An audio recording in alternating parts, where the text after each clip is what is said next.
दो चरण सरोज गुरु मुद मंगल आगा। सेवत नर होत हैं भव सागर पार। गुरु जी की सुमिरन मात्र गए नासत विघ्न अनंत। पात करव आरंभ में धावत हैं सब संत। नैनन भीतर आओ तुम नैन झाँप तुहि देव। नाम देखूं और कहूं ना कोई देखन दे। नैनों की कर कोठरी पुतनी पलंग बिछा। पलकों की टिक डार के सतगुरु ले रजा। पलकों की टिक डार के सतगुरु ले रजा। परम सौभाग्यशाली गुरुमुख सज्जन मंडली, इसी प्रकार थोड़े समय के लिए अपनी मुख रचना को पवित्र करने हेतु अपने हृदय में इष्ट देवदाता दयाल सतगुरुदेव भगवान जी का सुमरन व ध्यान करते हुए बड़े प्रेम सहित मिलकर बोलो जयकारा। बोल मेरे श्री गुरु महाराज की जय। बोलो सांचे दरबार की। प्रेमियों, आजकल श्राद्धों का समय चल रहा है, क्योंकि ये 16 श्राद्ध होते हैं जो कि 29 तारीख से शुरू हुए हैं और 14 तारीख तक श्राद्ध चलेंगे। श्राद्धों का बड़ा महत्व होता है, क्योंकि जो हमारे पितर हैं वो इन श्राद्धों में अपने परिवार से, बच्चों से ये उम्मीद रखते हैं कि हमारे बच्चे हमको श्राद्ध करेंगे, अर्थात भोजन कराएंगे, जल पिलाएंगे, दान पुण्य करेंगे। क्योंकि जो श्राद्धों में जो पितर हमारे जहाँ पर भी हैं, जिस योनि में भी हैं, तो उनको इसका बड़ा पुण्य लाभ प्राप्त होता है। गरुड़ पुराण में इसका बड़ा महत्व बतलाया है। गरुड़ जी ने भगवान श्री नारायण हरि जी से जब वार्ता हो रही थी तो उन्होंने इसके बारे में बताया कि अमावस्या के दिन पितृगण जो हैं वायु रूप के में घर के दरवाजे पर उपस्थित हो जाते हैं और अपने स्वजनों से, अपने परिवारजनों से श्राद्ध की अभिलाषा करते हैं। जब तक सूर्यास्त नहीं हो जाता तब तक वो अपने घर के दरवाजे पर ही खड़े रहते हैं। जब उनका श्राद्ध हो जाता है तो बड़े प्रसन्न होकर के वो अपने अपने लोक को चले जाते हैं। और जो परिवार वाले अपने पितरों का श्राद्ध नहीं करते वो बड़े मन और दुखित अवस्था से होकर के, दुखित मन से वहाँ से जब अपने लोक को जाते हैं तो खिन्नता में जाते हैं और परिवार वालों को कोई आशीर्वाद नहीं देते। अतः हम सबको अमावस्या के दिन तो कम से कम, वैसे तो 16 दिन भी हम करें तो बहुत अच्छा है, क्योंकि हमारे पितृजन हैं, जो बाबा हैं, दादा हैं, दादी हैं, उनके भी पिता हैं, माता, क्योंकि हमको हर जन्म में कितने जन्म हमारे हुए हैं, कितने हमारे पितृगण होंगे, उन सबको श्राद्ध इन 16 दिनों में ही प्राप्त हो जाता है। तो बहुत से लोग तो जाकर के तीर्थ स्थानों पर करते हैं। तो यथा शक्त चूके जन नहीं होए शक्त दोष नहीं ताही। तो जितकी जितनी सामर्थ्य है उसी हिसाब से अपने पितरों की पूजा करनी चाहिए, अर्चना करनी चाहिए।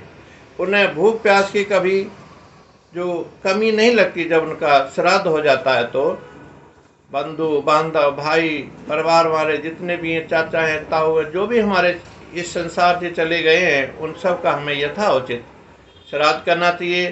श्राद्धों में क्या है कि ब्राह्मणों को भोजन कराएं और उनको जितना भी दान दक्षिणा है वो उनको जा कर के लग जाता है। तो ये गीता में भी भगवान श्री कृष्ण कहते हैं कि कुर्वीत समय श्राद्धम कुले कश्चिन सीदति। आयु पुत्रान् यश स्वर्ग कीर्ति पुष्टिं बलं श्रियं पशून् सौख्यं धनं धान्यं प्राप्नुयात् पितृपूजनात् देवकार्यादपि सदा पितृकार्ये विशेष्यतिः देवताभ्य पितॄणां हे पूर्वमाप्यायन शुभम। अर्थात समय के अनुसार श्राद्ध करने से कुल में कोई दुखी नहीं रहता। हमारे परिवार में जितने भी कभी कुष्ठ दुख आते हैं तो ज़्यादातर ब्राह्मणों के पास जाते हैं, पंडितों के पास जाते हैं। सबसे पहले वो यही कहेंगे, भैया आपके पितृगण रूठे हुए हैं, उनकी पूजा अर्चना करो। तो श्राद्धों में हम चाहे भले कभी पितरों की पूजा ना करें, शांति ना कराएं, लेकिन श्राद्धों में जब उनका कोई श्राद्ध करते हैं तो वो बड़े प्रसन्न हो जाते हैं और हमारे परिवार में, हमारे कुल में सुख समृद्धि उत्पन्न हो जाती है। तो श्राद्ध करने से क्या होता है कि पूर्वीद समय श्राद्धम, समय के अनुसार हम श्राद्ध करें। कश्चिन्न सीदति, अर्थात कोई भी हमें कष्ट फिर नहीं होता। उस श्राद्ध करने से क्या होता है कि आयु बढ़ती है, आयुष का आशीर्वाद दे के जाते हैं, पुत्रों का आशीर्वाद दे करके जाते हैं, यश मिलता है और स्वर्ग में भी कीर्ति और पुष्टि बलम सब की प्राप्ति का आशीर्वाद हमको हमारे जो पितृगण हैं वो दे करके जाते हैं। पशून सौख्यम धनम धान्यम प्राप्नुयात् पितृपूजनात्, पितरों की पूजा करने से सुख धन धान्य से समृद्धि प्राप्त होती है, हमको यश मिलता है। देव कार्यादपि सदा पितृ का विशेषति, देवताओं की पूजाओं से भी बढ़ करके हमारे पितरों की पूजा बताई हुई है। देवताओं की पूजा बेशक बाद में हो, लेकिन जो पितरों की पूजा होती है उससे हमारा परिवार सुख समृद्धि वाला होता है, पुत्र धन धान्य वाला होता है। अर्थात हर प्रकार की हमारे जीवन में खुशियां ही खुशियां आती हैं केवल श्राद्ध करने से। जो लोग अपने पितृगण, देवतागण, ब्राह्मण तथा अग्नि की पूजा करते हैं श्राद्धों में, वे सभी प्राणियों के अंतरात्मा में समाविष्ट मेरी ही पूजा करते हैं। भगवान नारायण जी कहते हैं कि जो ब्राह्मणों की पूजा करते हैं, अग्नि की पूजा करते हैं, यज्ञ करते हैं, हवन करते हैं, देवताओं की पूजा करते हैं और जो उनको भोजन कराते हैं, तो वो मेरे को ही समर्पित होता है। भगवान श्री नारायण कहते हैं, हे गरुड़ जी, मैं तुमको ये बताता हूँ कि पिशाच योनि में उत्पन्न हुए पितर मनुष्यों के द्वारा श्राद्ध में पृथ्वी पर जो अन्न बिखेरा जाता है उससे संतृप्त होते हैं। श्राद्ध में स्नान करने से जो भीगे हुए कपड़ों का जो जल छिड़कता, जो जल टपकता रहता है, उसको भी वो पितृगण उसको ग्रहण करते हैं। इसलिए हमको श्राद्धों में स्नान करने के बाद पितरों को जल भी प्रदान करना चाहिए श्रद्धा से। जो श्रद्धा के साथ पितरों को जल ग्रहण कराते हैं, जल का प्रदान करते हैं, तो उन पितरों को जल अवश्य मिलता है और उस जल को ग्रहण करने से, अन्न ग्रहण करने से, भोजन ग्रहण करने से उनको सुख मिलता है, खुशी मिलती है और उनको संतृप्ति होती है। ब्राह्मण, क्षत्रिय और वैश्यों के द्वारा विधि पूर्वक श्राद्ध किए जाने पर जो शुद्ध या अशुद्ध अन्न तथा जल फेंका जाता है, उससे उन पितरों की तृप्ति होती है जिन्होंने अन्य जाति में जाकर के जन्म लिया है। अब कई बार ये होता है कि जी हमारे पितृ कहाँ हैं, हमें क्या पता। तो भैया सीधी सी बात है कि आज आप लोग भी पितृ बने हुए हैं, क्योंकि आज जो आप सब लोगों के हमारे घर में जो सुख समृद्धि आई हुई है, तो हमारे पितृ अगर हमसे प्रसन्न हैं तभी हमारे घर में खुशियाँ आई हुई हैं। अगर हमारे पितृ खुश नहीं हैं तो हमारे परिवार में ये खुशियाँ नहीं आती। तो इसलिए हम सबको श्राद्धों में हित से, चित्त से, श्रद्धा से, भाव से, प्रेम से अपने पितरों की ये पूजा अर्चना करनी चाहिए। इसमें हम जरा सा भी परहेज ना करें, ना हम इसमें कुछ थोड़ा ढील करें, या ना हम इसमें कोई थोड़ा बहुत भी आलस भी नहीं करना चाहिए। सारे काम छोड़ करके श्राद्धों में अपने पितरों को हमें श्राद्ध करना चाहिए। तर्पण और श्राद्ध, अब हमको कई बार शंका हो जाती है, तो गरुड़ ने पूछा, हे भगवान, पितृलोक से आकर इस पृथ्वी पर श्राद्ध को भोजन करते हैं पितरों को किसी ने देखा है क्या? कैसे हम माने? ये गरुड़ जी ने प्रश्न भगवान श्री नारायण जी से कहा। किसी ने देखा है कि हमारे पितर आकर के भोजन करके, हम तो गौओं को खिला देते हैं, ब्राह्मणों को खिला देते हैं, तो क्या उनमें हमारे पितर हैं क्या? या पशुओं को, पक्षियों को खिला देते हैं? तो भगवान श्री नारायण ने कहा, हे गरुड़ जी, मेरी बात को तुम ध्यान पूर्वक सुनो। मैं तुम्हारी शंका का समाधान करता हूँ, और इसमें शंका का समाधान केवल एक ही है कि जो सीता जी का उदाहरण देता हूँ मैं आपको।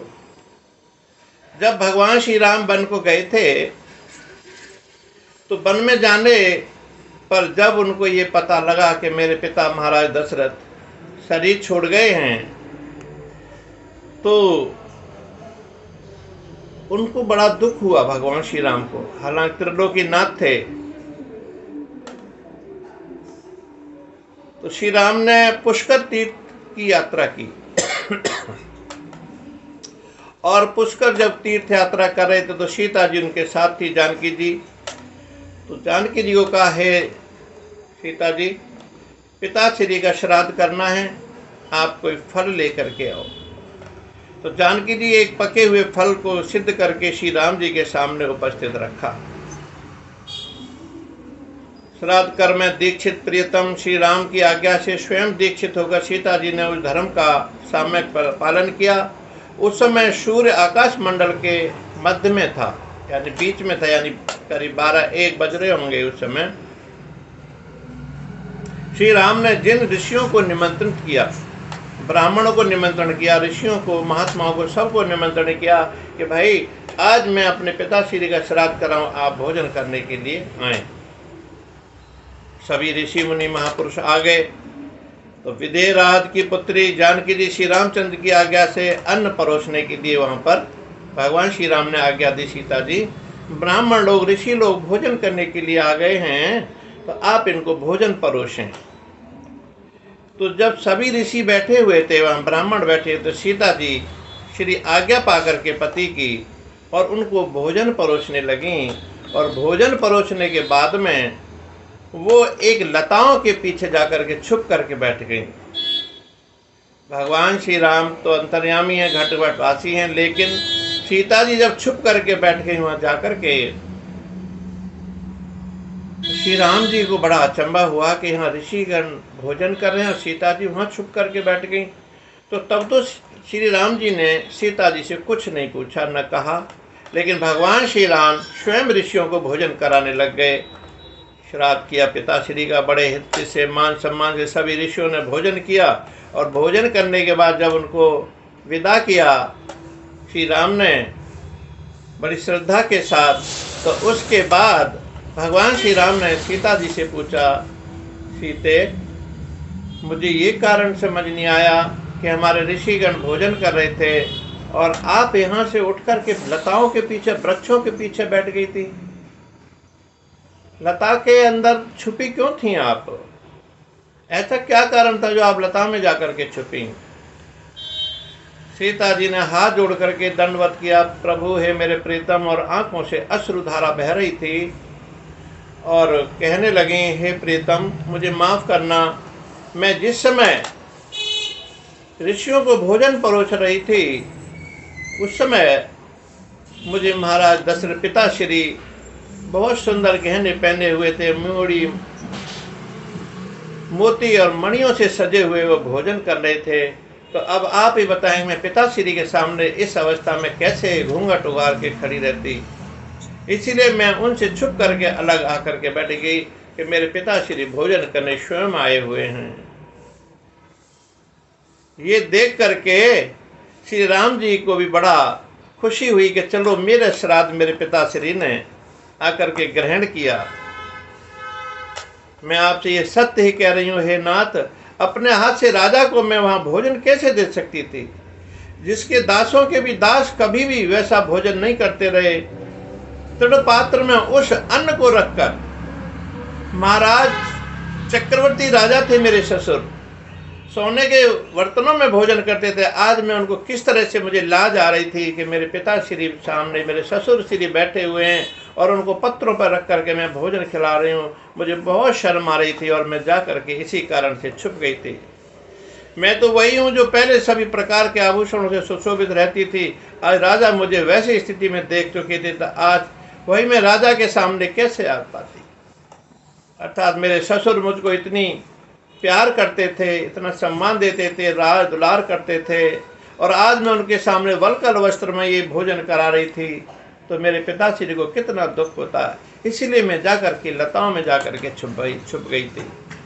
भगवान श्री नारायण हरि ने गरुण जी को कहा, हे गरुण जी, ये हमारी अपनी सोच और समझ है, भाव हमारा होना चाहिए। हमारे पितृ जो हैं ये 16 दिन तक अपने घर परिवार में आकर के विराजमान होते हैं कि हमारे पुत्र जो हैं, हमारे बच्चे हमको भोजन कराएंगे, जल ग्रहण कराएंगे, और वो अवश्य आते हैं। ये सीता जी का पक्का उदाहरण है, तो इसमें बताओ कोई संदेह नहीं करनी चाहिए।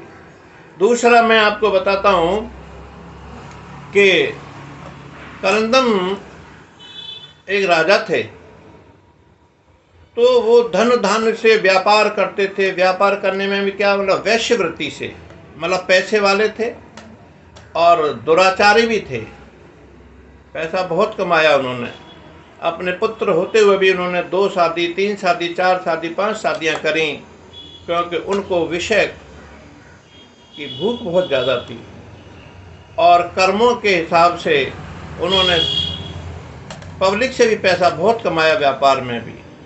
लेकिन उनकी जो दुर्गति ऐसी हुई कि उनको सर्प योनि मिली, क्योंकि उन्होंने कभी दान पुण्य नहीं किया था। धन कमाना, विषयों में, भोगों में लिपटे रहना, बस उनका एक यही काम था। गरीबों को दुख देना, उनसे धन ग्रहण करना, नाजायज ग्रहण करना, नाजायज उनके कर्तव्य होते थे, नाजायज उनका व्यवहार होता था।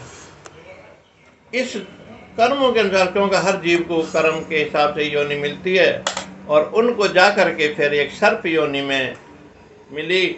अब सर्प योनि का क्या होता है कि जहाँ पे अभी वो धन धान में जब उसका लालच होता है, लोभ होता है, तो वो सर्प जो उसी अपने परिवार में आकर के वहीं धन के पीछे ही छुपा रहता है। पुराने जमाने में पहले बैंक तो हुआ नहीं करते थे, जमीन में धन गाड़ा करते थे, तो वहाँ सोना चांदी, हीरे जवाहरात, मोती मणि सब उसी में इकट्ठे करते रहे थे। आखिरकार बड़े कष्ट में रह रहे थे वो सर्प योनि में। अब भूख प्यास से तड़प रहे थे आखिर, क्योंकि उन्होंने तो सदा धन ही कमाया था। दान कभी किया नहीं, कभी ब्राह्मणों की पूजा नहीं करी, कभी सेवा नहीं करी, कोई पुण्य नहीं किया, कोई साधु संतों को भोजन नहीं कराया, कोई धर्मशाला नहीं बनवाई, कोई कुआं बावड़ी नहीं खुदवाई, कोई भी पुण्य कर्म नहीं किया था उनको, जिस पुण्य कर्म से उनको मनुष्यों नहीं मिल पाती। अब एक दिन उन्होंने क्या कहा कि महाकाल की पूजा करने गए, तो महाकाल ने कहा, राजन, देवता और पितरों की योनि ही इस प्रकार की है कि दूर से कहीं हुई बात, दूर से किया हुआ पूजन सत्कार, दूर से की हुई अर्चा स्तुति तथा भूत भविष्य और वर्तमान की सारी बातों को ये जान लेते हैं और वहीं पहुंच जाते हैं। पितर और देवता लोग सब घट घट की जानते हैं वो, और उसी हिसाब से वहां पहुंच जाते हैं जहां उनके दान पुण्य कर्म किया जाता है परिवार के द्वारा। तो क्योंकि उनका शरीर जो होता है वो केवल 5 तन मात्राओं द्वारा और 4 अंतःकरण के द्वारा होता है। 10वां जो है इनमें जीव होता है, इसलिए उन्हें स्थूल उपभोगों की आवश्यकता नहीं होती। अंतःकरण मन, चित्त, बुद्धि और अहंकार होता है, और 5 तन मात्राएं होती हैं। इनके द्वारा ये शरीर जो है, जब जीव उसके अंदर विद्यमान होता है, तो ये उस जगह अपने आप पहुंच जाते हैं, इनको बताने की जरूरत नहीं है। तो राजा ने भगवान से कहा, ये बात तो सब मानी जाए प्रभु, लेकिन जब पितर लोग यहाँ आते हैं भूलोक में, परंतु जिनका मृतक पितरों के लिए यहाँ श्राद्ध किया जाता है, तो वो अपने कर्मानुसार स्वर्ग या नरक में चले जाते हैं। दूसरी बात जो शास्त्रों में ये कहा गया है कि पितर लोग प्रसन्न होकर मनुष्यों को आयु, प्रज्ञा, धन, दौलत, पुत्र, पुत्री आदि का जो आशीर्वाद दे के जाते हैं, जो मोक्ष का आशीर्वाद देते प्रदान करते हैं, ये भी संभव नहीं है, क्योंकि जब वे स्वयं कर्म बंधन में पड़ करके नरक में पड़े हुए हैं तो उनके आशीर्वाद से परिवारजन को कैसे लाभ होगा। तो भगवान महाकाल ने कहा ठीक है, किंतु देवता, असुर और यक्ष आदि के 3 अमूर्त तथा चारों वर्णों के 4 अमूर्त होते हैं, ये 7 प्रकार के पितर माने गए हैं। ये नित्य पितर हैं, ये कर्मों के अधीन नहीं, ये सब कुछ देने में समर्थ होते हैं। ये पितर जो हैं, इनको ये भगवान की तरफ से ये सब आज्ञा मिली हुई है कि जो चाहें वो दे सकते हैं अपने परिवार में। इसीलिए हमारे परिवार में खुशियों के लिए ब्राह्मण लोग भी कहते हैं कि अगर परिवार में खुशी चाहते हैं हम, तो पितरों की पूजा अवश्य करनी चाहिए, गौओं को दान करना चाहिए, ब्राह्मणों को भोजन करना चाहिए, साधु संतों की सेवा करनी चाहिए, दरबार की सेवा करनी चाहिए, और ज्ञान के मालूम करने के लिए, ज्ञान को प्राप्त करने के लिए महापुरुषों की वाणी का रसास्वादन करना चाहिए। इंद्रिय रस भोगों को छोड़ करके मन के भाव को परमात्मा के नाम में लगाएं। हम मन को ऐसा भाव में प्रवृत्त किया जाए जिससे कि उनको सुख शांति मिले, इंद्रियों के रस में नहीं, केवल ज्ञान मार्ग में चल करके बुद्धि को अपने ज्ञान में परिणत करके एकाग्र करके महापुरुषों की वाणी सुननी चाहिए, संतों की वाणी सुननी चाहिए, ब्राह्मणों के वेद पठन कराना चाहिए, उनके मंत्रों का जाप कराना चाहिए। तो करंदम ने कहा महाराज ये तो बात समझ में आ गई, किंतु फिर भी एक संदेह है मुझे कि क्या कि भूत प्रेत आदि के लिए जैसे एकत्रित बलि आदि दिया जाता है, वैसे एकत्रित करके संक्षेप में देवता आदि के लिए भी क्यों नहीं दिया जाता। देवता, पितर, अग्नि, इनको अलग अलग नाम लेकर देने में बड़ा झंझट तथा विस्तार से कष्ट भी होता है। महाकाल ने कहा सभी के विभिन्न नियम हैं। घर के दरवाजे पर बैठने वाले कुत्ते को जिस प्रकार खाने को दिया जाता है, तुम्हारी बात मानी हमने करंदम। आप एक बात बताओ कि सबके नियम अलग अलग हैं, सबको मान सम्मान होता है। कुत्ता दरवाजे पे बैठा है और उसको टुकड़ा डाल दिया तो उसका मान सम्मान वो उसी में समझता है। क्या हमारे जो भी आगंतुक हैं, जो ब्राह्मण हैं, क्या उनको दरवाजे पे कुत्ते की तरह भोजन डाल दिया तो खाएंगे क्या वो? क्या वो आशीर्वाद दे करके जाएंगे? नहीं, कभी भी नहीं दे सकते। इसीलिए श्रद्धा पूर्वक उनको एक जगह पर आसन बिछाएं, पूजा करें, उनका अर्चन करें, उनके चरणों को धोएं, उनके हाथों को धुलवाएं, तब जाकर के उनको बड़े प्रेम श्रद्धा से भोजन कराएं। तो प्रसन्न होकर के जो आशीर्वाद देते हैं वो भोजन हमारे पितरों को ही लगता है जाकर के। ठीक है महाराज, मैं जानना चाहता हूँ हे प्रभु कि जो दान दिया जाता है कुश, जल और अक्षत के साथ क्यों दिया जाता है? तो महाकाल ने कहा कि पहले भूमि पर जो दान दिया जाता है उन्हें असुर लोग बीच में ही घुस करके खा जाते थे। देवता और पितर मुंह देखते ही रह जाते थे। आखिरकार उन्होंने ब्रह्मा जी से शिकायत की, प्रभु जी कि हमको तो कुछ भी नहीं मिलता, ये जो असुर लोग हैं यही सारा खा जाते हैं। तो फिर इसके लिए भगवान ब्रह्मा जी ने फिर नियम बनाया। इसमें एक मैं आपको कहानी सुनाता हूँ। भगवान महाकाल जी ने कहा कि एक नाथ जी महाराज बड़े परम संत हुए थे, ज्ञानी महापुरुष थे, श्रद्धावान थे, भक्ति वाले थे, प्रेम वाले थे। एक नाथ जी महाराज श्रद्धा कर्म कर रहे थे तो उनके साथ स्वादिष्ट भोजन बन रहे थे और उनकी जो पत्नी थी वो उनकी सेवा में लगी हुई थी। तो बाहर दरवाजे पर अच्छे अच्छे व्यंजन बन रहे थे, तो व्यंजनों की खुशबू बाहर जा रही थी। तो बाहर भिखारी लोग आ गए और कहने लगे, अरे इस घर से तो बड़ी अच्छी खुशबू आ रही है, लगता है आज भोजन बन रहा है, क्यों श्राद्ध का समय है ना, चलो क्यों ना खड़े हो जाए यहाँ पे। ये बात जो है एक नाथ जी ने सुन ली बात। उन्होंने अपनी पत्नी से कहा, हे प्रियवर एक बात कहें हम तुमसे। बोले जी स्वामी बताएं, फरमाएं आप क्या कहना चाहते हैं। मैं तो आपकी दासी हूँ, मुझे आज्ञा करें, क्या मेरे भोजन में कोई कमी बेशी तो नहीं रह गई? नहीं नहीं नहीं, मैं ये कह रहा था कि हर मनुष्य में भगवान विराजमान है, हर मनुष्य में ब्राह्मण विराजमान है, हर मनुष्य में देवता विराजमान है। जिसके अंदर जीव है वो परमात्मा ईश्वर का अंश है। ये जो भिखारी आए हुए हैं, हम पहले भोजन इनको क्यों ना करा दें?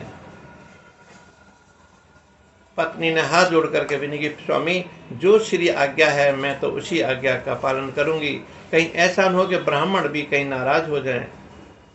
चलो कोई बात नहीं, पहले आप इनको भोजन करा दो, हम फिर दोबारा से स्नान करके फिर नया भोजन बना देंगे ब्राह्मणों के लिए। तो एकनाथ जी महाराज और उनकी पत्नी ने उन भिखारियों को भोजन खिला दिया। वो खा करके बड़े प्रसन्न होकर के और एकनाथ जी की जय जयकार करते हुए गांव में से जब निकले तो गांव में ये बात फैल गई। बड़ी जल्दी फैलती है बातें। तो अच्छाई की तो थी, लेकिन ये ब्राह्मणों के लिए ज्वेलसी की बात थी, जलन की बात थी। तो जब ब्राह्मणों को ये पता पड़ा कि एकनाथ जी ने हमसे पहले भिखारियों को भोजन करा दिया, तो सभी ब्राह्मणों ने तत्काल एक मीटिंग करी, इमरजेंसी, और सभी ब्राह्मणों को तुरंत बुला के आप जल्दी से जल्दी हमारे पास आओ, यहाँ मीटिंग कर रहे हैं। सभी ब्राह्मणों ने मीटिंग करी और कहा कि भाई एकनाथ जी ने बहुत गलत काम किया है कि हमसे पहले ब्राह्मणों को तो भोजन नहीं करा, लेकिन भिखारियों को भोजन करा दिया, इसलिए हम उनके यहाँ भोजन करने नहीं जाए, कोई भी नहीं जाएगा। तो सभी ब्राह्मण बोले ये तो हमारा बहुत बड़ा अपमान किया एकनाथ जी ने, हम नहीं जाएंगे बिल्कुल भी। अब क्या हुआ, भोजन उन्होंने दोबारा बनाया और ब्राह्मणों ने 2 लठधारी ब्राह्मण दरवाजे पे खड़े कर दिए कि कोई भी ब्राह्मण अंदर नहीं जा सकता। ये ध्यान रख लेना।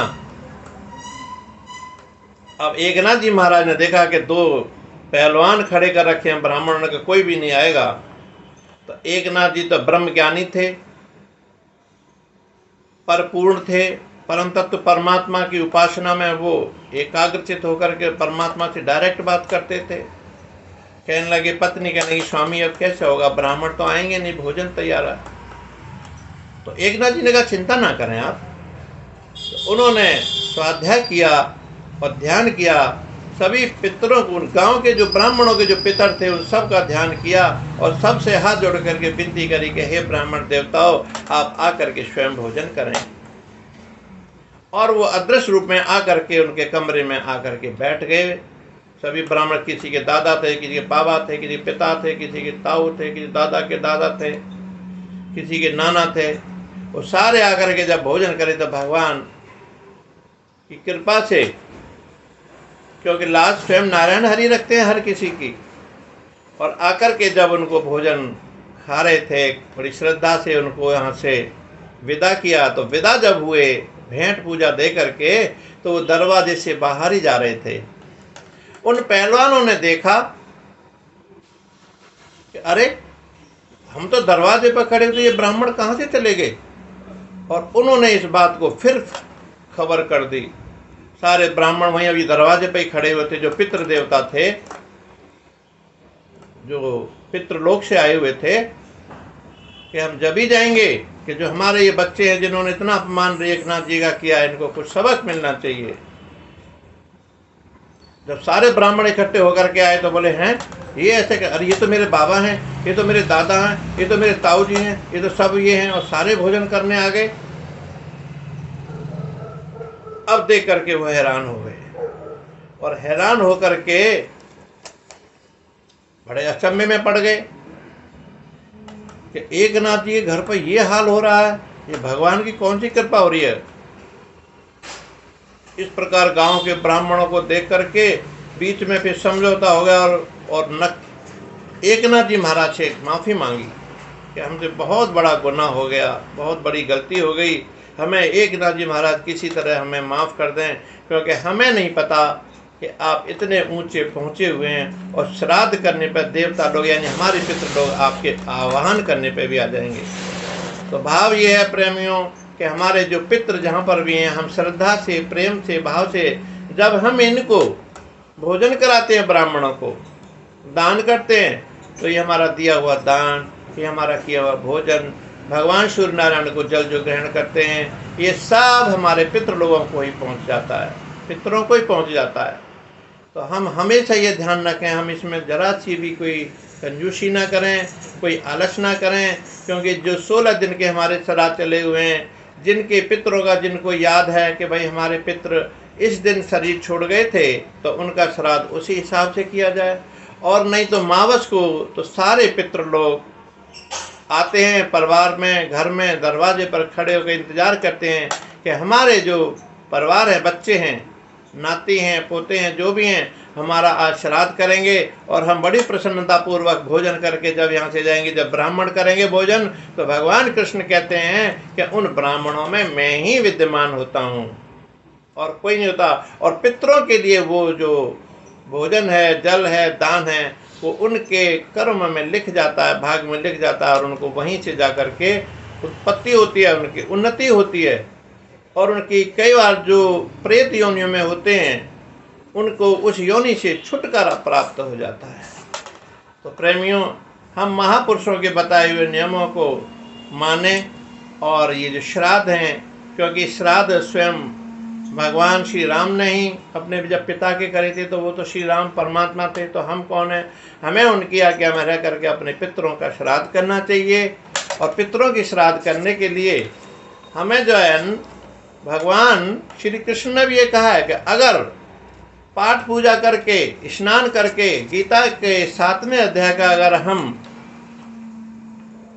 स्मरण करते हैं, पाठ करते हैं, पूजा करते हैं, तो प्रेमियों, भगवान श्री नारायण हरि अर्थात श्री कृष्ण भगवान हमारी पूजा अर्चना से प्रसन्न होकर के हमारे पितरों को आशीर्वाद देते हैं, पितरों को योनियों से छुटकारा देते हैं।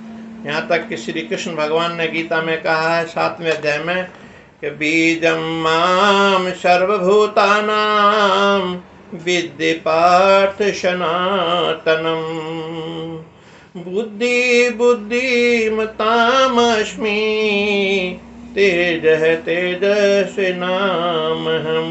हे अर्जुन, तुम सच करके मानो, विश्वास करोगे, जितने भी संपूर्ण भूतों का भूत प्राणी है, इन सब में बीज रूप में मैं ही उपस्थित हूँ। ये बहुत बड़ी गहरी बात है प्रेमियों, कि भगवान श्री कृष्ण कहते हैं कि जब जीव की रचना होती है माता पिता के द्वारा, तो उस बीज रूप में मैं ही उपस्थित होता हूँ। अगर मैं नहीं होता तो उस जीव की रचना नहीं हो पाती, उस जीव का शरीर नहीं बन पाता। ये भगवान श्री कृष्ण गीता में स्वयं कह रहे हैं कि उस बीज रूप में केवल मैं ही होता हूँ। बुद्धिमानों की बुद्धि और तेजस्वियों के तेज में भी मैं ही तेज हूँ। जितने कोई बुद्धिमान हैं, जितने कोई अकलवंद हैं, तेजी हैं, महापुरुष हैं, ज्ञानी हैं, उन सब में मैं ही हूँ। और अपने कर्मों के हिसाब से ही वो जीव कोई महापुरुष बन जाता है, कोई बुद्धिमान बन जाता है, कोई ज्ञानी बन जाता है। तो इसलिए ये संशय छोड़ दो कि हमारे पितर यहाँ आएंगे या नहीं आएंगे, हम पितरों को भोजन कराएं, कैसे कराएं, क्या पता उनको कौन देगा, ये तो भिखारी हैं, इनको हम भोजन कैसे कराएं, ब्राह्मणों को क्यों बनाएं, ब्राह्मणों को भी नखरे हैं। कोई बात नहीं, अगर उनके नखरे हैं तो उस दिन उनको प्रेम श्रद्धा से भोजन कराओ। यथा शक्ति चूके जन नाही होय अशक्त दोष नहीं ताही। और उस दिन सेवा पूजा अर्चना जरूर करनी चाहिए। और प्रेमियों, मैं तो यहाँ तक भी कहूँगा कि श्राद्धों के समय में हम दरबार में जाएं, साधु संतों की सेवा करें, पूजा करें, अर्चन करें, क्योंकि स्वयं भगवान जब ये कह रहे हैं, और साक्षात संतों के रूप में तो स्वयं भगवान विराजमान खुद ही होते हैं। इसमें हम जरा सा भी संशय ना करें। अगर हमारा जरा सा भी संशय है तो वो हमारा अहित है, हितकारी नहीं है। इसीलिए महापुरुषों की जो वाणी है, महापुरुषों के जो विचार हैं, महापुरुषों की जो हमारे लिए हिदायत हैं, आज्ञा हैं, उनको हम शिरोधार्य करके चलें, माने, तो हमारा ये लोक भी सुहेला होगा और परलोक भी सुहेला होगा। बोलो जयकारा बोल मेरे श्री गुरु महाराज की जय, बोलो सांचे दरबार की। प्रेमियों, ये श्राद्ध का मैंने आपको कुछ महत्वता बताई। इसमें आप सभी, मुझे उम्मीद है कि आपको पसंद आएगा और श्राद्ध जरूर करेंगे। प्लीज़ कृपया करके जिन्होंने मेरे चैनल को सब्सक्राइब नहीं किया, सब्सक्राइब कर दें और लाइक तो अवश्य करें। और कमेंट भी जरूर लिखें ताकि हमारी सबकी हाजिरी गुरुमाई के चरणों में लगी रहेगी। बोलो जयकारा बोल मेरे श्री गुरु महाराज की जय। बोलो सांचे दरबार की जय। आनंद कंद भगवान की जय।